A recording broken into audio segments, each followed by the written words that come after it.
Good evening, Patriots. More news today. Well, the past couple days. Actually, this has been going on for months and months, and nobody even has known. And that is that 53 classified and top secret documents have been leaked from the Pentagon involving Ukraine and spying on other countries. Now, the documents are out there. They're out there for you to view, for you to look at, and for you to make a decision on your own. However, the Department of Justice and federal agencies are pressuring social media to take any posts relating to this down. Now, we don't really know if this is happening. However, creators like me have chosen not to even take the risk because they will use it against you. They will shut down your account. They will ruin your business. They will ruin your life on reporting the truth. Now, there was a time where classified documents were leaked and every news organization in the world, they were publishing it. They were talking about it. They were having open discussions about it. One famous case was Edward Snowden.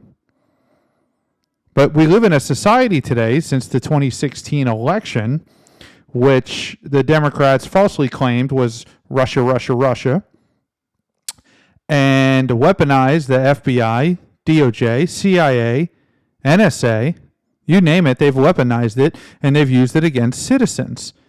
So now this is a story that on Twitter I did a poll, and this is what you guys wanted to hear. So I'm going to do the best I can without actually saying what was in the documents. How free of a country is this really? How free of a country do we live in where independent journalists like myself and many others, thousands and thousands of them, live in fear that they will be silenced and canceled for reporting the truth? That is where we are today. That is the society that we live in. However, John Kirby came out to do a press conference on Joe Biden's visit to Ireland. Now, Ireland was obviously overthrown by the British government and used to be a pinnacle of freedom and still has some freedom fighters there. It's a very strong libertarian stronghold, and most of them don't like the British there because it's their land that was stolen from them. So let's hear what John Kirby had to say about the document leaks. John, if we can start on the classified document leaks. Has the president been briefed on this breach, and does the U.S. government at this point have any sense of who was behind it? The president has been briefed. He was first briefed late last week when we all got word that there were some documents out there, and he has stayed briefed and in contact with national security officials throughout the weekend. So. Of course, he's the president of the United States.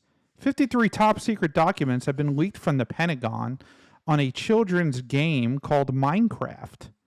Yes, the president's been briefed. He has been briefed. And as for the source, as you know, the Department of Defense has referred this to the Department of Justice for a criminal investigation, and I certainly would refer you to them, but I'm not aware that they've come to any conclusions at this point about where they're coming from. And just to follow up on that, at this point, do you believe the leak is contained? Are there more documents out there that have not been released publicly? Is this an ongoing threat? We don't know. We truly don't. So, I mean, these are two very obvious questions. Do you think the leak is contained? Well, 53 documents were leaked, and they don't know who leaked them. So common sense tells you, no, it's not contained. Somebody obviously has access to classified and top secret documents, and they are leaking them via child video games, and nobody knows who it is. So, no, it has not been contained. Moving to the tensions between China and Taiwan, we know the president can pick up the phone anytime and call President Xi. We've been told that this call is coming for months. Why hasn't he just picked up the phone and called President Xi to say, knock it off? The president looks forward to having another conversation with President Xi. And we'll do that at the appropriate time, and we'll certainly keep you apprised of that. It's important that those lines of communication stay open. The tensions are certainly high. right now. We'd like to see this relationship get onto a better footing. And when it's appropriate for the two leaders to talk, then that'll happen. I want to stress, that said, that we are and have been able to maintain lines of communication between our two countries, even throughout all these tensions. And in fact, we're still working to get Secretary Blinken back on a plane over to Beijing, as he was planning to do a couple of months ago. And we're in talks with the PRC about potential visits of Secretary Yellen and Secretary Raimondo, at their invitation, by the way, to talk about economic issues. So economic issues are going to be a big deal when it comes to China. As you know, China just met with Russia, and of course other leaders in the world, and we are essentially in a proxy war with Russia, a nuclear power. The documents that were released, although I'm uncertain if me as a free citizen of the United States, protected under the First Amendment of the Constitution, which is the freedom of press, which is an individual's right to report and write articles and speak in a public forum, which is what I'm doing right now. Even though I'm one of those citizens, I fear my business will be taken away by discussing it with you, by telling you what's in them. So I'll keep it vague and I'll allow you to do your own research. One, the majority of the documents refer to the Russia-Ukraine war. It's intelligence gathered by the United States government on the movement of Russia troops, casualties, the weapons they have, where they're moving out of. Now, we all know a Russian jet just didn't shoot down a U.S. spy drone. It dumped gas on it because it was taking pictures of the troops in an effort, as you know, to give to the Ukrainians to kill Russians. Now imagine we're in Afghanistan. Still, our troops are in Afghanistan. We're fighting in Afghanistan.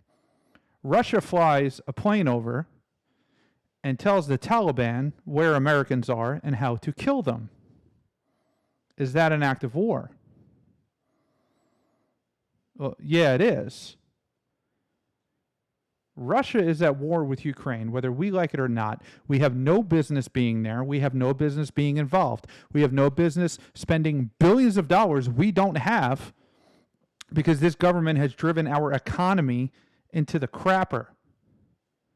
Billions of dollars to a country that provides us with nothing.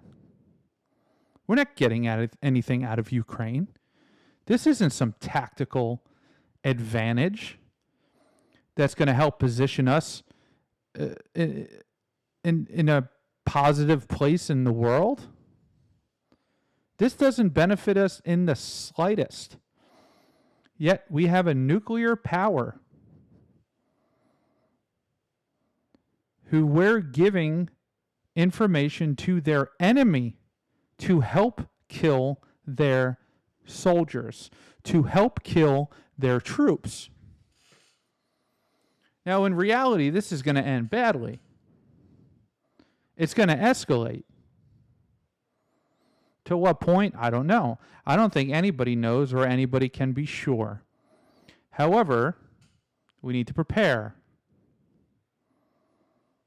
Make sure you have silver and gold, because the U.S. dollar is completely worthless, and entering a war in Russia will certainly drive it even further into the ground. Make sure you have enough food.